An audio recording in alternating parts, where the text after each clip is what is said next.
Damos comienzo, evidentemente, con la indispensable ayuda e iluminación del Espíritu Santo, a la segunda catequesis del ciclo de ejercicios, si el grano de trigo no muere. La catequesis anterior vimos el versículo Juan 12:24, en verdad os digo, si el grano de trigo no cae en tierra y muere, queda él solo, pero si muere da mucho fruto. En la segunda catequesis vamos a profundizar en este mismo versículo, ya que tiene tanta amplitud de vertientes, vertientes de agua viva que calman nuestra sed de Dios, que vale la pena hacer una segunda catequesis sobre este versículo. Recordad en la catequesis anterior, que fue la primera, eso tan esencial del grano que cae en tierra, pero que una vez caída en tierra, para que pueda realmente dar fruto, tiene que ser introducido dentro de la tierra. Y como en aquel tiempo, estamos hablando hace 2000 años, pues bueno, no había maquinaria ni grandes cosas, y sobre todo los campesinos más pobres ayudaban con el pie a introducir, a que el grano fuera introducido en lo profundo o en el seno de la tierra, ¿no? Se ayudaban con el pie mismo. Bueno, hoy vamos a ver a Jesucristo cayendo en tierra. A Jesucristo cayendo en tierra, a, como quien dice, enfrentar, como dicen los padres de la Iglesia, su último combate con Satanás, porque siempre Satanás utiliza su persuasión, su, entre comillas, buen sentido común, repito, entre comillas, para apartarnos de la voluntad de Dios. Y lo intenta, evidentemente, también con Jesucristo, y Jesucristo acepta pasar por esta tentación.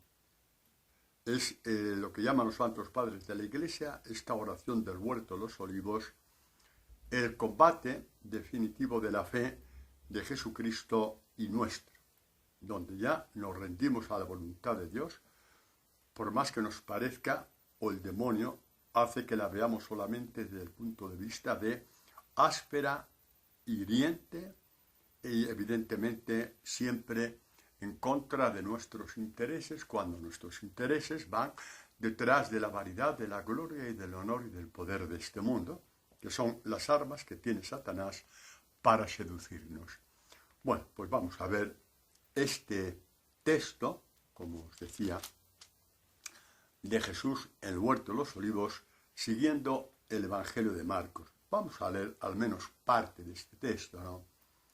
Van a una... Recordad que fue después de la Eucaristía, o sea, después de la última cena.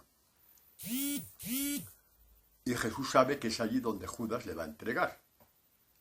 Va a una propiedad cuyo nombre es Getsemaní, y dice Jesús a sus discípulos: sentaos aquí mientras yo hago oración. Toma consigo a Pedro, Santiago y Juan, y comenzó a sentir pavor y angustia. Y les dice: mi alma está triste hasta el punto de morir, quedaos aquí y velad.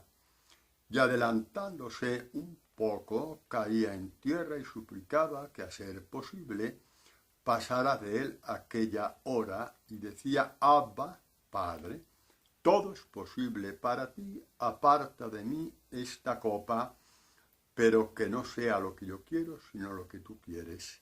Bueno, lo dejamos ahí. Antes de pasar adelante, aparte de mí esta copa, ¿qué quiere decir? Pues lo que el demonio suscita muchas veces en nuestro corazón cuando hablamos con Dios o sin hablar con Él. Aparte de mí tu voluntad. Y si no, ya me aparto yo de tu voluntad. Mirad cómo es fuerte este combate de Jesús en el huerto de los olivos, ¿no? otro aspecto fundamental. Jesús es un hombre, es Dios, y en cuanto hombre que lo es, absoluta y perfectamente normal. No le gusta el sufrimiento. Y cualquier persona normal no le gusta el sufrimiento. Hasta tal punto que comenzó a sentir pavor y angustia sabiendo lo que le iba a venir en breves minutos. Judas con la cohorte de soldados para dar inicio a la recta final de su pasión y muerte. Pavor y angustia ante tanta humillación, ante tanto dolor, ante tanta mentira, ante tanto desprecio. Y a veces nosotros ante esto pensamos que eso no sea la voluntad de Dios. Jesús dice, sí, Padre, yo sé que es tu voluntad. Un fanático es el que dice, cuanto más sufrimiento, mejor. Bueno, puedes hacerlo y decirlo lo que te dé la gana, pero Jesucristo no lo dijo. Empezó a sentir pavor y angustia. ¿De acuerdo? Empezó a sentir pavor, miedo y angustia hasta el punto de decir, Padre mío, si es posible, aparte de mí esta copa, aparte de mí tu voluntad. Es muy fuerte lo que estoy diciendo, pero es que Jesús dijo eso. Para daros a entender que lo que está a flor de piel de todo hombre, incluso el mejor de los discípulos, es lo que le pasó a él. Otra cosa es que después entra en victoria total, diciendo, Abba, pero tú eres mi Padre, me voy a fiar de ti. Abba, tú eres mi Padre, me fío de ti. Abba, no se haga mi voluntad, sino la tuya. No se haga mi voluntad, sino la tuya.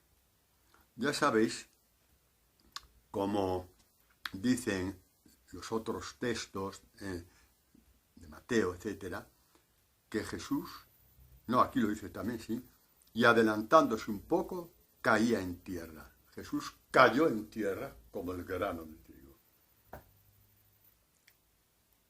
Cayó en tierra como grano de trigo. Haciendo vida la palabra que nos había dado y que nos ha dado en este Evangelio de hoy. Si el grano de trigo no cae en tierra. Jesús cayó en tierra. Cayó en tierra porque por ahí pasaba la salvación del hombre y esa es la voluntad de Dios, que todo hombre se salve. Jesús cayó en tierra y entra en el combate de la fe. Y aun cuando su cuerpo, su sentimiento, incluso su sentido de dignidad, repele lo que le va a pasar en las próximas horas, hasta que muera en la cruz, aunque todo tiene un rechazo visceral a todo esto, da la plenitud a la oración del Padre Nuestro. Hágase tu voluntad, así en la tierra como en el cielo. Que en la tierra haya quien haga tu voluntad. Esta es la oración del Padre Nuestro. Aunque tu voluntad sea que yo caiga en tierra y a partir de ahí entre en esta pasión por la cual los hombres son perdonados. Padre, perdónales porque no saben lo que hacen. Nos abre un camino de salvación. Un camino de salvación que mirad lo que son un poquito, para que entendamos un poquito, ¿no? Cómo podemos estar muy confundidos. Los únicos que entendieron que Jesucristo, muriendo en la cruz, abría un camino de salvación fueron un centurión romano que no era del pueblo de Israel, no era del pueblo elegido, este era el Hijo de Dios, y uno de los ladrones. Señor, acuérdate de mí cuando llegues a tu reino. Se miró a sí mismo y vio que estaba la cruz por sus culpas, por sus fechorías, por sus maldades, por sus robos, por sus asesinatos, y no le pidió a Dios que le sacara de la cruz. Le dijo, acuérdate de mí cuando estés en tu reino. Y viendo Jesús que este hombre había sido iluminado, que había aceptado la luz, que había acogido la luz, que había iluminado sus crímenes, dijo, ya es bastante. Hoy estarás conmigo en el paraíso. a ver cuando vamos conociendo poco a poco a Jesús, misericordia y verdad. Cuando un hombre se convierte a Él de todo corazón con esta iluminación profunda, sus pecados ya no existen, están quemados en el horno del amor de Dios. Pasó directamente al cielo. Sí, muchos se van a escandalizar. Yo he oído muchas veces gente que se ha escandalizado. Y los que se escandalizan es porque no saben lo que hay dentro de su corazón. Los que se escandalizan, a lo mejor, todavía juegan entre hacer su voluntad y la voluntad del Padre. Y prevalece haciendo su voluntad. Por más que Jesús le enseñó qué significa hacer la voluntad del Padre aquí en el huerto de los olivos. Y de estos es de los que Jesús dice, este pueblo me honra con los labios, ay Señor, lo que tú quieras, tu voluntad, pero apenas pisan tu honor y tu orgullo, prevaleces sobre tu enemigo, y hablas mal de él. Muy bien, tienes toda la libertad del mundo para hacerlo, pero Dios te enseña que el mal que te hacen lo vences cuando Él te hace justicia, no cuando tú haces a ti mismo justicia, a ti mismo, quitando el honor a quien a ti te lo ha quitado, y así todas las cosas que todos queremos e imaginamos. Este es este Jesús que cae en tierra, que se deja caer en tierra, porque si no, no entenderíamos nada. Si Jesús no hubiera muerto en la cruz, y evidentemente resucitado, y vuelto a reunir a estos hombres, discípulos, que no estuvieron a la altura del Calvario, si nos hubiera venido, hubiera escrito el Evangelio, si hubiera ido al Padre, otra vez le hubiéramos dicho mucho gusto por haber venido, por haber dejado esto, pero como es imposible, ahí te quedas. Pero no. Lo escribió con su sangre, con su obediencia al Padre, con su voluntad al Padre. Ese es el Jesús al que nos tenemos que acercar. Este es el Jesús al que tenemos que amar. Este es el Jesús que te da la fuerza misma. Repito, la fuerza misma que Él tuvo para hacer la voluntad de su Padre. Esa misma fuerza te la da a ti. ¿Cómo te la da? Toda su fuerza, toda la fuerza de Dios, está latente en el Evangelio. Vete abriendo el Evangelio con corazón libre y te adueñarás, que es lo que Dios quiere, de su fuerza. La misma fuerza que Jesús tuvo para ser fiel al Padre. Eso es. Eso es tan bello y tan bonito. Esa es la fuerza también de tu oración. Eso es lo que hace que tu oración sea como la que Jesús dijo a la samaritana, en espíritu y en verdad. Porque a lo mejor en este momento no estás al 100% en la voluntad del Padre, pero estás sí al 100% con Jesús, cayendo en tierra, diciendo, aquí estoy, Señor, quiero hacer tu voluntad. Para Jesús ya es suficiente. Los procesos siguientes los irás haciendo conforme la fuerza de Dios se vaya inoculando en ti. Y para que veáis que no digo tonterías, San Pablo, el que confió en sus fuerzas y no dejó de matar y asesinar a los primeros cristianos, cuando se acogió a la fuerza de Dios lo entendió tanto que escribió en la carta a los romanos, no me avergüenzo del Evangelio, que es la fuerza de la salvación de Dios. Vaya que si lo entendió. Ojalá lo entendamos también nosotros, ¿no? Ojalá. Bueno, vamos a ver. Es enternecedor ver a este Jesús que ha multiplicado los panes, que ha resucitado a Lázaro, que ha curado a cojos y a ciegos, que ha hecho infinidad de milagros y no hayan creído en Él. Porque para creer en Jesús hace falta la fuerza del Evangelio. Creer en espíritu y verdad, igual que rezar en espíritu y verdad. Creer hasta llegar a decir, Padre, si es posible aparta de mí tu voluntad, pero, igual que tu Hijo, digo lo mismo que Él. No se haga mi voluntad sino la tuya. Esto es la plenitud del discipulado y hacia Él vamos. Y te digo una cosa, no te desanimes si te crees lejos de Dios. Te voy a decir una cosa muy bonita. Si con esta catequesis te ves lejos de hacer la voluntad de Dios, si te ves lejos de hacer voluntad de Dios, ya estás bien, ya estás en buen camino, porque peor que esto es creer, es estar lejos de la voluntad de Dios y creer que la haces. Igual que los fariseos, que creían que hacían la voluntad de Dios. Por tanto, si tú crees que estás muy lejos de la voluntad de Dios, ya estás perfectamente en el camino perfecto. Aunque estés en el camino del punto de partida, no me importa ni a mí ni a Dios. Bueno, a mí, yo no tengo nada que ver en qué me importa a mí o no. A Dios es a quien no le importa, porque ya estás en el punto de partida. Y yo tengo la certeza de que la inmensa mayoría de los que escucháis esta catequesis, por lo menos a aquellos que conozco físicamente, ya no estáis en el punto de partida, lo estuvisteis en un tiempo. Ahora ya habéis recorrido un buen camino, lo cual no significa que no conozcamos ni vosotros ni yo el desfallecimiento, porque las humillaciones pesan, las persecuciones pesan, los dolores pesan, las enfermedades pesan, pero no importa.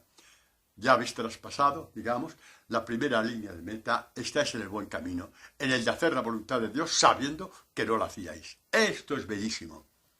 Ya sois la niña de los ojos de Dios. Padre, ¿qué dice usted? Digo lo que sé. El que ya está en el camino de hacer la voluntad de Dios, sin trampa ni cartón, sin ilusiones tontas o farisaicas, ya es la niña de los ojos de Dios. Ala, creedlo, que no digo tonterías, creedlo porque es verdad.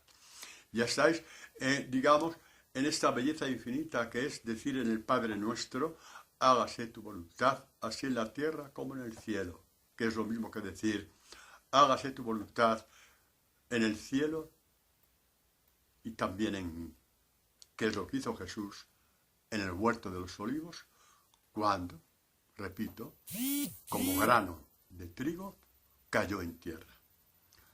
Caemos en tierra, mis queridos hermanos, caemos en tierra, no porque hayamos prometido nada, que eso no te llega para tanto, hombre, no seas tonto. No te llega para tanto. No creas que por prometas y prometas y prometas, te vas a dejar así como si caer en tierra y menos aún que te pisoteas a meterte dentro. No, hombre, no.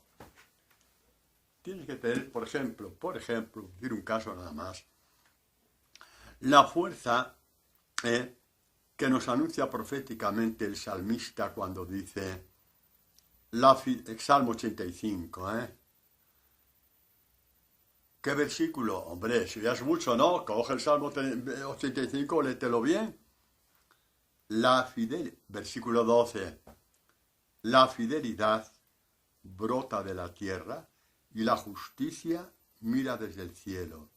¿Qué quieres, que te lo interprete? Vale, te lo voy a dar en la boca, como quien da sopitas. Escúchalo. Y además te va a gustar mucho. Tu fidelidad, la tuya, tu fidelidad, brota de la tierra a donde has caído y donde te has dejado introducir a base de humillaciones o trabajo de todo tipo o lo que sea. También enfermedades, claro. Tu fidelidad brota de ahí de la tierra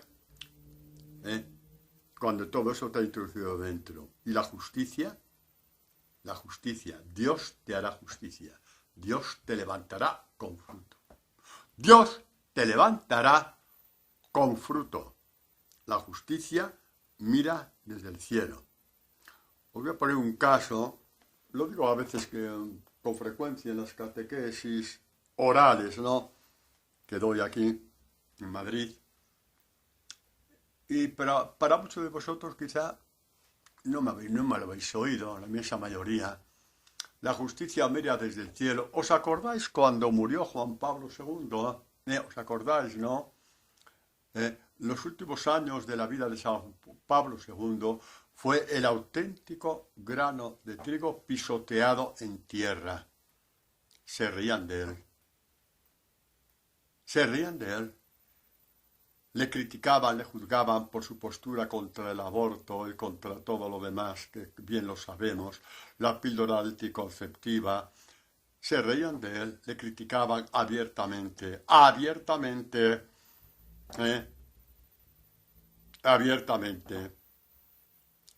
casi como que no era más que un monigote, un fanático, un tal, un cual, le dijeron de todo.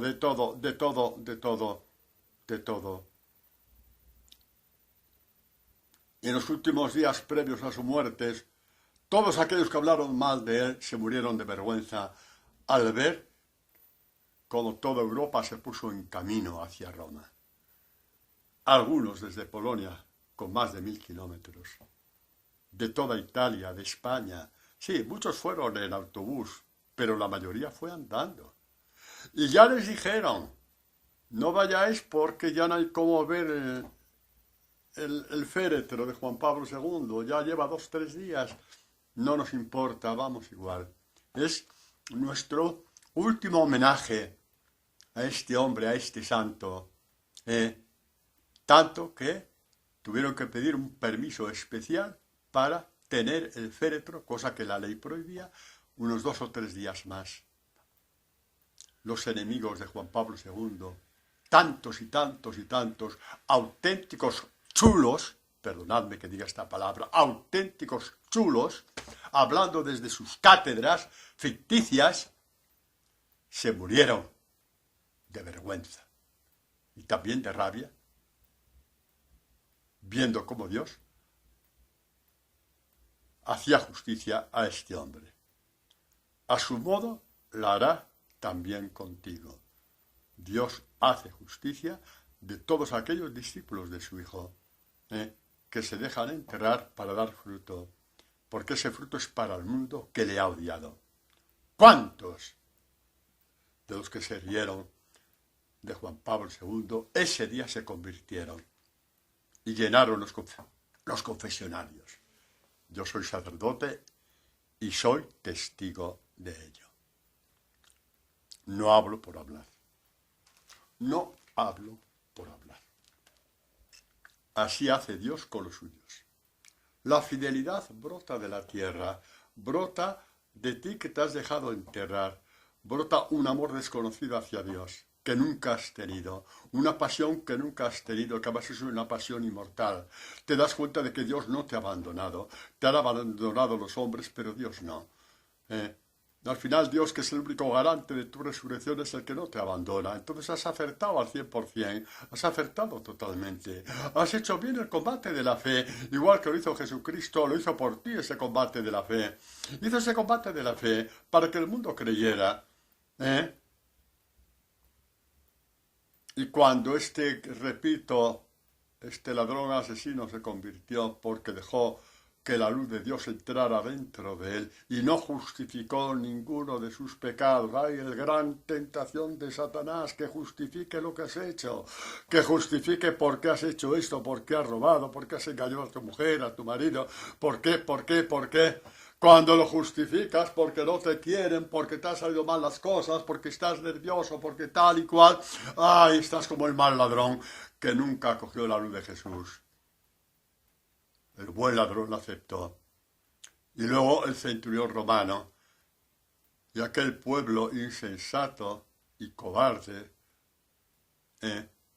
mentiroso, hipócrita, fariseo, de doble corazón, vio todo esto, entendieron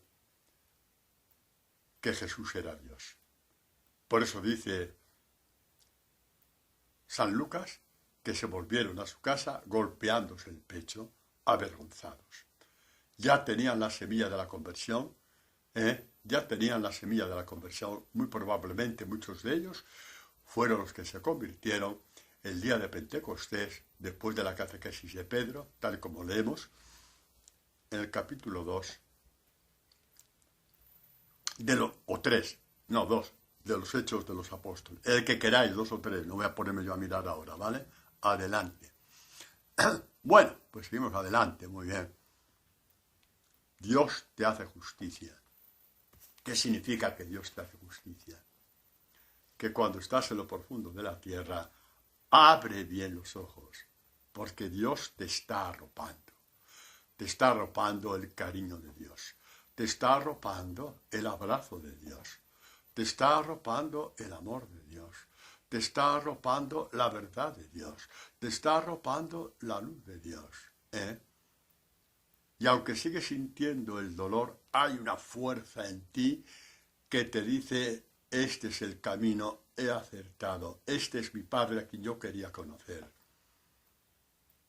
Y Dios te da signos, uno detrás de otro, en que tú te das cuenta de que Dios no es solamente el Padre de Jesús, es también tu Padre. Esta es la ganancia, la infinita ganancia, de dejarse caer en tierra. Esta es, repito, la infinita ganancia de dejarte caer en tierra. Saber que Dios está pendiente de ti. Hermanos, esta es la fe adulta. La fe infantil es la que te dice que Dios no se da cuenta, que Dios no se entera, que para qué tanto si total a Dios le importa 3 pepinos. Es la fe infantil, de la cual nunca has querido salir porque eres un caprichoso de 3 pares de narices. Tranqui, yo también lo he sido. Y todos lo hemos sido. Y San Francisco también lo fue. Y San Ignacio también lo fue. Y Santa Teresa también lo fue. Y San Juan Pablo II, de quien he hablado antes con tanto cariño y admiración, también lo fue en su tiempo. Hasta que entró en esa línea del camino. De este camino. El camino del Evangelio. Tenemos motivos. Tenemos motivos para saber que Dios te está mirando y arropando. Y esos motivos se buscan en la Escritura. En ningún hombre, por muy santo que sea. Pero no me meto en eso. En la Escritura. Porque los santos fueron santos gracias a que creyeron en la Escritura. Ahí sí. Ahí sí que tenemos que abrazarnos a los santos. Lo fueron porque cuando fueron arrojados en tierra se abrazaron a la palabra. Pues, ¿qué os parece, por ejemplo, lo que dice este salmista, que como os he dicho tantas veces, y dice la Iglesia en el Concilio Vaticano II, los salmos son profecías acerca de Jesucristo y sus discípulos, se cumplen. Bueno, pues aquí habla de este salmista que está en las últimas, está perseguido, está humillado, está despreciado. ¿Y de dónde le viene la fuerza a este hombre? No es que como soy tan bueno que no, que eso no sirve, que esa bondad te dura 3/4 de hora como le duró a San Pedro. Déjate de tonterías. Eso no te sirve. Te sirve hasta que te pisan el callo por segunda vez. ¿Vale? Hasta que te roban el honor. Así que tranquilo, no eres tan bueno, no lo eres. Bueno es solamente Dios, tranquilo.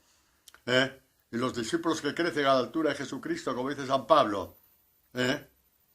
Como dice San Pablo. Lo dice San Pablo, sí, hombre, sí. Como dice, hijos míos, cómo sufro hasta veros crecer a la altura de Cristo. Cartas a los Gálatas. Sí, hombre, sí. Jesucristo murió para eso. Para eso. Bueno, pues el salmista dice, ¿lo has visto ya? Que la pena y la tristeza las miras tú para tomarlas en tu mano. El desvalido se abandona a ti. Tú socorres al huérfano. Vamos a ver. Palabra por palabra, porque esto como toda palabra que se abre, es de una belleza infinita. Esto, como toda palabra que Dios te abre, que Dios te parte, es de una belleza infinita, es un manantial sin fondo. Este hombre oprimido, humillado, despreciado, en vez de lamentarse, habla desde la fe. Esta fe profética del Hijo de Dios, esta fe profética, profecía de los santos, de todo discípulo y discípula del Señor. Señor, tú lo has visto, soy un grano de trigo enterrado a base de pisotones y de desprecios, pero tú ves que la pena y la tristeza las miras. Las tomas en tu mano, es decir, las haces tuyas, las tomas en tu mano. El desvalido se abandona a ti. ¿Quién es el desvalido? El que no puede valerse por sí mismo. Ni siquiera eso. Más todavía. El que no quiere, por decisión evangélica, de valerse por sí mismo. Y por eso no devuelve mal por mal. Y esto no se hace para decir que quiero ser bueno o que quiero... No, esto se hace cuando todo el fuego de Dios está en ti, cuando toda la verdad de Dios está en ti. Yo sé que tú la tomas en tu mano. El desvalido, el que no quiere defenderse porque Dios es su defensor. Ahí está la cosa. Tú no puedes tener 2 defensores, Dios y tú. No, entonces Dios se aparta, ya la defiende tú como quieras, como todo hijo de este mundo. ¡Ale! Defiéndete como a ti te dé la gana, como todo hijo de este mundo, que no me conoce ni asiste a mis cultos y cosas. ¡Hala! Defiéndete, tú solo, como los demás. El desvalido es el que dice, Señor, tú eres mi defensor. Y por eso no se vale de sí mismo ante los hombres. Y el huérfano, el sentido profundo del huérfano es el despojado. Tan despojado de todo. Honor, gloria, rectitud, buen nombre, fama. ¿Y a cambio qué? A cambio, como dice San Pablo, te has vestido de Jesucristo. Revestíos de Jesucristo, dice San Pablo en su carta a los romanos. ¿Os dais cuenta que el Evangelio es de una belleza infinita? ¿Os dais cuenta de que teníamos que tener cabeza, ojos, oídos y cuerpo entero solo para el Evangelio, para extraer estos tesoros infinitos, como este, por ejemplo?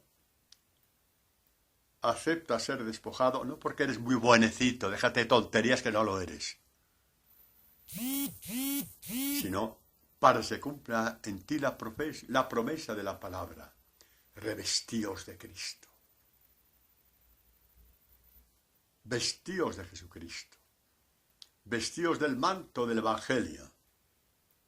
Así es. Así es. Y podemos ver en el mismo contexto que tú has tomado en tu mano mis desvelos, tú has tomado en tus manos mis penas, mis humillaciones. Podemos ver también el salmista también que dice, de mi vida errante llevas tú la cuenta, recoge mis lágrimas en tu odre, de mi vida errante, me han apartado de todos por seguir tu evangelio, por serte fiel, me han apartado, me miran como un bicho raro. Cuidado que yo no voy al fanatismo. Mirad, el que ama el evangelio nunca caerá en el fanatismo, ya os lo digo yo. El que ama el evangelio y tiene un buen director espiritual, nunca caerá en el fanatismo. Ahora, el director espiritual tiene que amar el evangelio como mínimo tanto como tú, si no cambia de director espiritual, ¿vale? Sí, es un buen consejo que te doy. Porque te hablará palabras de rectitud, de mi vida errante, de ser apartado, excluido, arrojado en tierra. ¿Hay mayor vida errante que esta? Tú llevas la cuenta. ¿Qué quiere decir tú llevas la cuenta? Tú estás pendiente. Me han arrojado todo menos tú. Es que al final,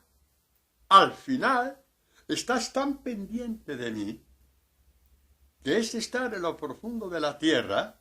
Resulta que en lo profundo de la tierra, Señor, están tus manos. Y por lo tanto, en lo profundo de la tierra, estoy en tus manos. ¿Qué decía el salmo anterior? Mi pena y mi miseria, mis tristezas, las tomas tú en la mano, en tus manos. Así es. Y todo esto es como un anticipo. ¿De qué? ¿De qué, mis queridos y mis queridas? Yo, queridos y queridas, porque ahora va a venir una bomba muy bonita. Va a venir una bomba muy bonita que os va a gustar. Es un anticipo. Cuando tú pones tus penas y tus tristezas y tus lágrimas en tu odre, en tus manos, es un anticipo, un preludio ¿de qué? De las últimas palabras que dijo Jesús antes de morir. Padre, en tus manos, donde están mis penas, mis tristezas, mis humillaciones, mis lágrimas, las que me precedieron, encomiendo mi espíritu.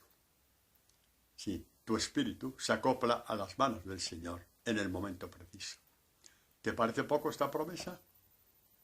Es de la Escritura, no me la he inventado yo. No. No es una locución que recibió una no sé qué llamada Torcuata de Miraflores o Miraflores de Doña Torcuata. Por mucho me respeto que me merezca a mí esas cosas. Pero esto es infinitamente mayor, porque ha salido de tu palabra viva. Mis penas están en tus manos, mis miserias están en tus manos, las persecuciones están en tus manos, mis humillaciones están en tus manos, mis lágrimas que nadie ve, porque son perlas preciosas que no se tienen que dar a los perros, a cualquiera que tú le quieras contar, ya lo echaste a perder, están en tus manos. Eso es el preludio de tu muerte.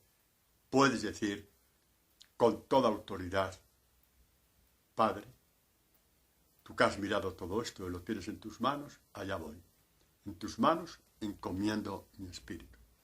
Esto es acertar en la vida, no solamente en el momento de morir, sino toda tu vida, día a día. Esto está presente dentro de ti, porque Dios te calma, Dios te visita, Dios te da fuego dentro de ti, Dios te da paz, Dios te da todo. Porque Dios cuida muy bien a sus hijos. Los hombres cuidan muy mal a los hijos de Dios, pero Dios, que es el que cuenta, Dios que es el que cuenta, el que tiene los dones y los grandes tesoros, te cuida muy bien. Se llama fe. ¿No habéis oído, no? Se llama fe. La fe del discípulo adulto, no la fe infantil, se llama fe. Y hacia ella vamos. ¿Quiénes? Por lo menos yo. Y deseo con todo el alma que vosotros también. Hacia esta fe es hacia donde vamos. En tus manos encomiendo mi espíritu. Un espíritu como el cual nos habla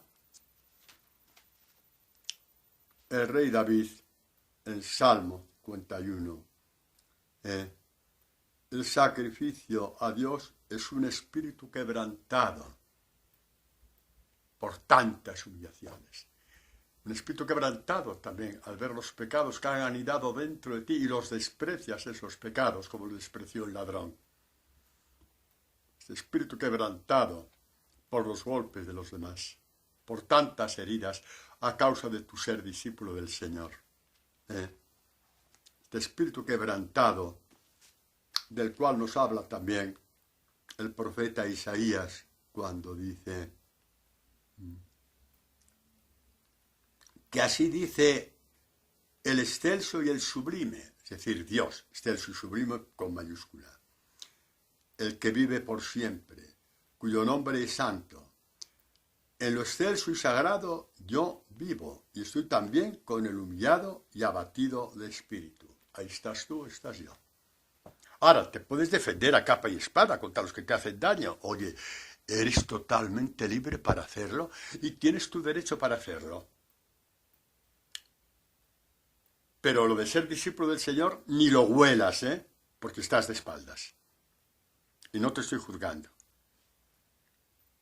Dios me libre de juzgar a nadie. ¿De acuerdo? ¿Me entendéis, no? ¿Me entendéis? De acuerdo.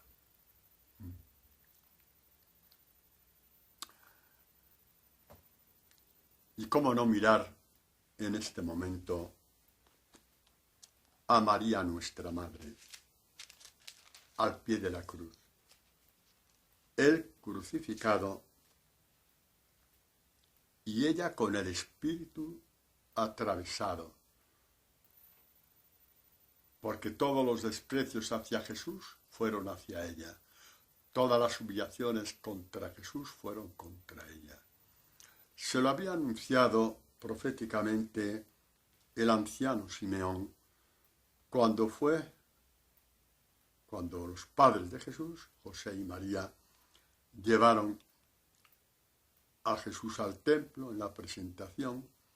Nos dice Lucas que había en Jerusalén un hombre llamado Simeón, era justo y piadoso, esperaba la consolación de Israel, esperaba los tiempos mesiánicos de Israel, y estaba en él el Espíritu Santo. El que espera en Dios, en él está el Espíritu Santo. El Dios de la palabra, el Dios del Evangelio, no el que quieras inventar tú, No hay un Dios que juegue a favor de tu perversidad, no, ese Dios no existe, eso se llama idolito y tonto además, ¿vale? Estaba en él el Espíritu Santo, que le había revelado, que no vería la muerte antes de haber visto a Cristo el Señor. Se creyó esta moción del Espíritu. Se lo creyó. Y movido por esa intuición del Espíritu, fue al templo. ¿Qué quiere decir? Obedeció. No fue como una loca por ahí o un loco por ahí. Mirad lo que me ha dicho Dios. ¡Hala, vamos a levantar aquí no sé qué que Dios me ha dicho! No, obedeció, jolines. Hubo sensatez y sabiduría. ¿Qué me ha dicho Dios? Que no voy a morir antes de ver al Mesías. Pues qué mejor lugar que el templo. Y no dijo nada a nadie. No dijo nada a nadie. Fue en obediencia hasta que se cumpliera lo que el Señor le dijo. Y fue al templo.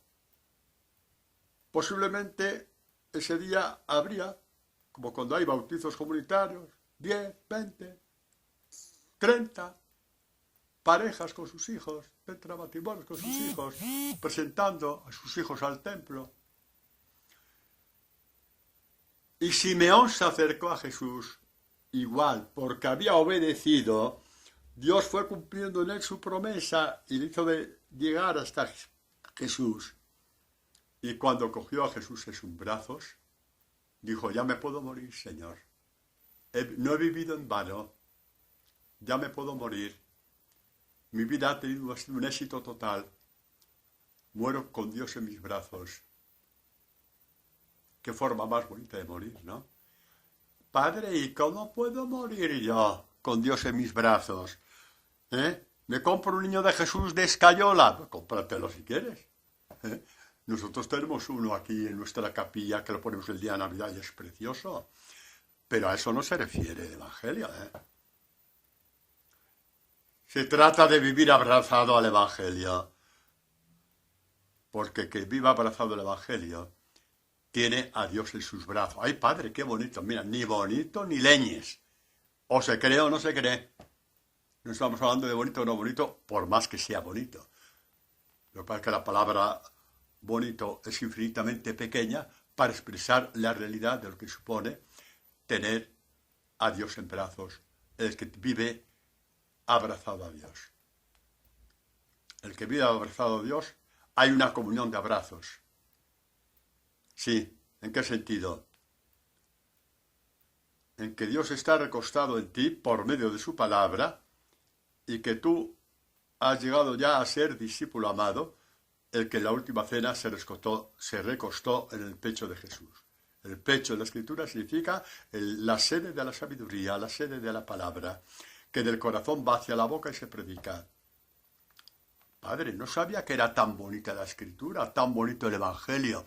Pues despierta ya de una vez y los años que te queden de vida, ya sabes, vete al Evangelio con libertad de espíritu y por favor sin fanatismos, sin fanatismo. Deja que Dios te vaya abriendo la palabra, porque Dios abre su palabra y se la parte a todo aquel que lo pide, hasta con lágrimas en los ojos, te la irá partiendo poco a poco, como nos está partiendo a todos. Así que ánimo, adelante. Ánimo y adelante. María al pie de la cruz, con el alma atravesada. Por eso es nuestra madre.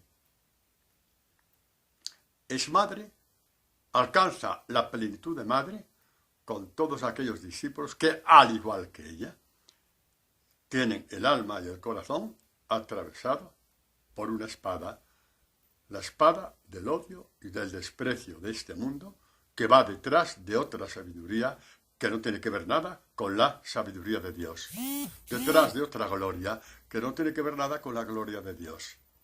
Por eso María es nuestra madre. Y cuando vemos así a María, nuestra madre, cuando la vemos así, casi diríamos, me permitís deciros, que entonces ese amor tuyo a María es un amor en espíritu y verdad que salta hasta las estrellas, porque nace de la palabra cumplida. Y al nacer de la palabra cumplida, como la de Simeón, salta hasta las estrellas, o si queréis más, salta hasta el corazón de Dios. ¿Qué os decía antes aquel salmista? Las penas y las tristezas y las humillaciones las tomas en tu mano. Os decía que esta palabra, que los salmos, como dice la Iglesia, se cumplen en Jesús y sus discípulos. ¡Ay, qué maravilla! O sea, todos habéis visto la pietà, ¿no? Todos habéis visto, ¿no? La pietà. Habéis tenido fotos, la habéis visto en un montón de sitios. Algunos habréis ido a Roma y la habéis visto también, ¿no? Ahí se cumple esta palabra, totalmente. Jesús, que mira a este cuerpo desfallecido en brazos de su madre. Jesús que ya está en el Padre, aunque oficialmente la resurrección sea el domingo de resurrección, pero ya está en el Padre. Tomó en sus manos a su hijo, lleno de heridas, de arriba abajo una llaga. Le tomó en sus manos, transfigurado, como se transfiguró delante de delante de Pedro, Santiago y Juan. Pero es que se cumplió también en María, discípula del Padre, con el alma atravesada por las penas y las tristezas, porque sobre ella cayeron, sobre su corazón, todos los desprecios de aquellos centenares o miles de personas que se dieron cita en el Calvario para reírse de Jesús.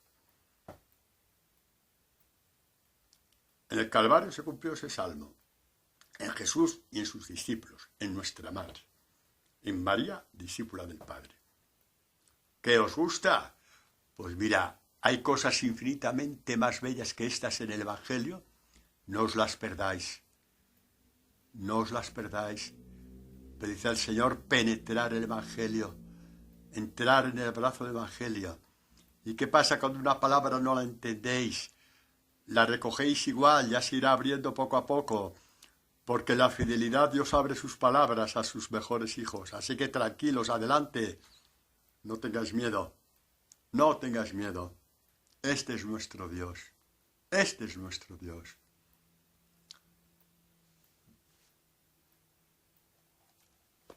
El grano de trigo en tierra, sostenido, abrazado por Dios, ¿no? De las manos del Evangelio, que es nuestro buen pastor. A ver, el buen pastor no es Jesucristo, ¿sí? Es que Jesucristo tiene un nombre, se llama Evangelio. Padre, ¿qué cosas dice usted? ¿Qué nombre? Que no, que lo dice él mismo. Cuando dice en Marcos el capítulo 8, 34, 35, el que pierda su vida por mí, por el Evangelio, se identifica totalmente con el Evangelio. Decir Jesús es decir Evangelio. Decir Evangelio es decir Jesús. No lo sabía, Padre. Bueno, porque ahora no has leído ese trozo del Evangelio. Sí, lo has leído 1000 veces y lo has escuchado otras 1000, pero tu mente está en otra cosa y por eso no te enteras. Si tú quieres que Dios que te parta la palabra, ten mente y corazón solamente para el Evangelio cuando lo leas y lo oigas, y verás cómo te lo irá partiendo poco a poco. Y disfrutarás de la vida como nunca cuando Dios te enseña a partir la palabra. Sí, no tengas miedo. No tengas miedo. Adelante. Yo sé que estas catequesis te van a ayudar a partir la palabra, porque hay muchas claves aquí que te ayudan a ver cómo se parte la palabra. Así que ánimo. Adelante. Bueno, pues el Evangelio nos talla en la roca de Dios que es su Hijo. Mirad lo que dice ya en el Antiguo Testamento el profeta Isaías acerca de nuestro padre en la fe, que es Abraham, y también metemos a Sara, porque el matrimonio no se separa. Mirad, no es capítulo 59, versículo 1 y 2. Mirad, no es demasiado corta la mano de Yahvé para salvar, ni es duro su oído para oír. Un momento, exactamente, soy tan listo que me he equivocado. Borrar lo que habéis oído, que es otro. Bueno, así de despistado soy, y más todavía. Y eso para que veáis la misericordia que Dios tiene conmigo a la hora de predicar, Eso es para que nadie tenga complejo de si podrá un día predicar o no. Claro que sí. Y para despiste, el que habéis de ver el mío. Bueno, a ver si la segunda vez no equivoco, porque si no la tercera ya cambio de profesión. Bueno, ni de broma, voy a cambiar. Dice así: prestadme oído, seguidores de lo justo, los que buscáis a Yahvé. Fijaos en la roca donde fuisteis tallados, en la cavidad del pozo de donde fuisteis excavados. Fijaos en Abraham, vuestro padre, y en Sara, que os dio a luz. Precioso ese texto. Padre, no sabía que el Antiguo Testamento era tan bonito. Claro, tienes tu casa llena de 40.000 oraciones, que no te da tiempo a ver que el Evangelio es tan bonito y que la palabra de Dios es tan bonita. ¿Rompo las oraciones? No, yo nunca diré esto, pero ten tus prioridades y encontrarás la belleza de Dios, que es infinita y está en su palabra. Fijaos en la roca de donde fuisteis tallados. Esto lo dice en el Antiguo Testamento con respecto a Abraham, que es el padre del pueblo de Israel, el padre de la fe. Si esto lo dice de Abraham, ¿qué diremos de Jesucristo? La roca perfecta, la roca perpetua, la roca eterna. En esta roca hemos sido tallados. Sí, el Evangelio nos talla como roca de Dios, como piedra viva, como piedra angular. El Evangelio nos talla como piedra viva, como piedra angular. Esa piedra donde la sentamos nuestra vida, como dice Jesús. Todo aquel que oiga estas palabras mías, el Evangelio, ¿no? Sí. Padre, qué pesado que es. Y lo seré más todavía, porque veo mucha gente despistada que no sabe para qué sirve el Evangelio. Por eso lo seré más todavía. Y lo seré hasta el día de mi muerte, porque me da mucha pena. Y no es que no amen a Dios, pero no saben la fuerza que hay en el Evangelio, el fuego que hay en el Evangelio, la sabiduría que hay en el Evangelio. No saben que Dios utiliza el Evangelio para enseñarte a partir la palabra. Por eso insistiré un día y otro también. Y sigo.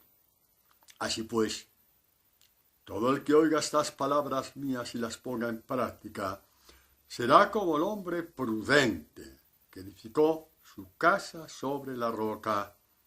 De esa roca somos tallados, no de la fe de Abraham, que también podemos considerarlo nuestro padre en la fe, porque si la fe de Abraham no hubiera habido Mesías en Israel, ¿lo habría habido de otra forma? Pues claro, Dios tiene infinita forma de hacer sus cosas, pero la hizo así, por medio de Abraham, que fue el padre del pueblo de Israel, en cuyo seno nació el Mesías.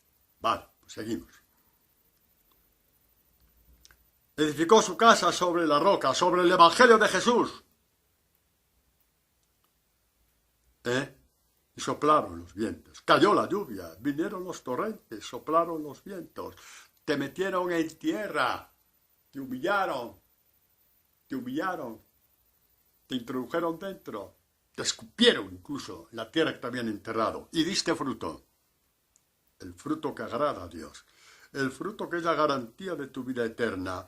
El fruto que es como un documento, una partida de nacimiento que dice que tú eres hijo de Dios. Si ese fruto es como tu partida de nacimiento, por lo cual tú sabes que eres hijo de Dios. Y el que todo que oiga estas palabras mías y no las pega en práctica, es decir, para aprenderlas nada más, ¿vale? Para aprenderlas o para recitarlas como se recita la oración a San Peregrino de Medecís. ¡Hala! Lo mismo da la oración de San Peregrino de Medecís. ¿No conocéis ese santo? ¿De verdad que no? Vale, yo tampoco. Eso es. Pero hay gente que reza el Evangelio igual, exactamente igual. Y yo lo he visto y he oído. Me da ganas de llorar. Pero no sigo más. El que oiga estas palabras mías y no las ponga en práctica, será como el hombre insensato, necio como las vírgenes necias, que edificó su casa sobre arena. Cayó la lluvia, vinieron los vientos, llegó la hora de caer en tierra y te agarraste como un loco al talego para no caer, a tus cosas, a tus tonterías para no caer. Qué inteligente es el demonio, ¿verdad que sí? Qué inteligente. Pero bueno, vamos a lo que nos interesa. Dios nos quiere. A todos los que estáis oyendo esta catequesis, a muchísimos más, por supuesto, pero en lo que a mí me toca ahora, os digo, Dios os quiere. Sí, Dios os quiere. Volcaos de lleno en el Evangelio. Padre, ¿y los años que he perdido? Para Dios no hay años perdidos. Para Dios un día es como 1000 años y 1000 años es como un día. En 20 minutos, en media hora, el ladrón alcanzó el reino de los cielos. porque dejó que la palabra iluminara en todo su corazón y dijo, me he equivocado en todo. Señor, acuérdate de mí. Exacto. No pasó por el purgatorio. El purgatorio existe. Pero si queremos en la palabra de Dios, Jesús le dijo, hoy estarás conmigo en el paraíso. Eso es para que nadie os meta miedo, ¿vale? El que se deje iluminar por el Evangelio, llega un momento que no le queda dentro de sus entrañas y de su corazón ninguna tela de araña. Por eso no irás al purgatorio. El Evangelio quema hasta las telas de araña estén instaladas ahí. Así que ánimo, ánimo a todos, ánimo a todos. Hemos hablado del combate, ¿no? Este combate de Jesús, lo digo porque ya nos queda poco tiempo. Este combate de Jesús, hemos hablado de él. Vamos a ver al salmista que nos da tanta esperanza, porque todos somos débiles y dudamos justamente por los débiles que somos, porque nos caemos, porque nos desanimamos, porque no sabes hasta qué punto vas a creer estas cosas, que hoy te las crees y mañana a lo mejor piensas que ya te vas a cansar. Pues no, porque Dios es garante de que no te vas a cansar si te atas, si te abrazas, si te sellas a su santo evangelio. Y en ti se cumplirá, por ejemplo, palabras tan bellas como esta del salmista cuando dice, perdonad que me estoy atragantando, cuando dice, Dios es perfecto en sus caminos. La palabra de Dios acrisolada. ¿Qué significa acrisolada? Que se cumple por el honor de su nombre. ¿En quién? En ti, jolines. En ti. Olvídate de los demás en este momento. Ya tendrás tiempo para rezar por todo el mundo, pero ahora no. Ahora no. Ahora no. Esa palabra es para ti. Esa palabra se cumple en ti. Todas las promesas de Jesús se cumplen en ti. Todo el evangelio se cumple en ti. Y serás el grano de trigo acompañado por Dios, protegido por Dios, abrazado por Dios, que dará fruto. Y ese fruto es tu partida de nacimiento de que eres hijo de Dios. ¿Te parece poco? ¿No vale la pena apostarlo todo por eso? Pues apuéstalo. ¿Por qué? Porque el que dijo estas palabras resucitó, haciendo que su evangelio sea acrisolado, es decir, que se cumpla en ti. Dios es perfecto en sus caminos. La palabra de Dios es acrisolada. Dios es escudo de cuantos a él se escogen. Y cuando arremeten contra ti, tienes un escudo que es Dios, un abrazo que es Dios, un aliento que es Dios, un corazón que es Dios. Todo esto lo experimentaron los santos. ¿Por qué no lo vas a experimentar tú? Basta que creas igual que ellos. No hablemos de cualidades porque en este momento no cuentan las cualidades. Cada uno tiene las cualidades y el carisma que Dios le ha dado. Pero hay una cosa común entre los santos y tú. Eso es común para el pobre y para el rico, para el listo y el menos listo, para el mayor y el menor. Abrazarte el evangelio. Eso es lo que nos hace común a todos los santos. Él es escudo de cuantos a él se acogen. Pues ¿quién es Dios fuera de Yahvé? ¿Quién roca? Sino solo nuestro Dios, la roca donde tú edificas tu discipulado. Este Dios me ciñe de fuerza para poder entrar como grano de trigo, con su fuerza, no con la tuya, que no, ni la tienes tú ni la tengo yo, ni la tuvo ningún santo. Hace mi camino irreprochable, le gusta a Dios el camino que estoy haciendo, que hace mis pies como de cierva, que las alturas me sostiene en pie, el que adiestra mis manos para el combate y mis brazos para tensar arco de ballesta. ¿Contra quién? Contra aquel que no quiere que vayas al huerto de los olivos y caigas en tierra igual que tu maestro y buen pastor que es Jesucristo. Él fue allí a hacer el último combate, venció por ti y por mí. Su padre le adiestró para el combate, sus manos y sus brazos, y le adiestró, le preparó hasta tal punto que entonces Jesús terminó diciendo, y no se haga mi voluntad, Padre mío, sino la tuya. Solamente así podemos ser discípulos de Jesús, con la fuerza de Dios. Él nos tiene que entrenar para el combate, tiene que entrenarnos en nuestros brazos. ¿Y qué pasa cuando caemos? Hay una cosa que se llama el perdón de Dios. ¿Por qué existe el perdón de los pecados? ¿Qué creéis? ¿Que la confesión es un tribunal? ¡No! es para recibir fuerzas, para adiestrarte en el combate, para fortalecer tus brazos. Es aumento de gracia, aumento de Dios, aumento de fuerza, aumento de fortaleza. Todo esto es Dios contigo. ¿Le vas a impedir que lo sea? Amén, amén, amén.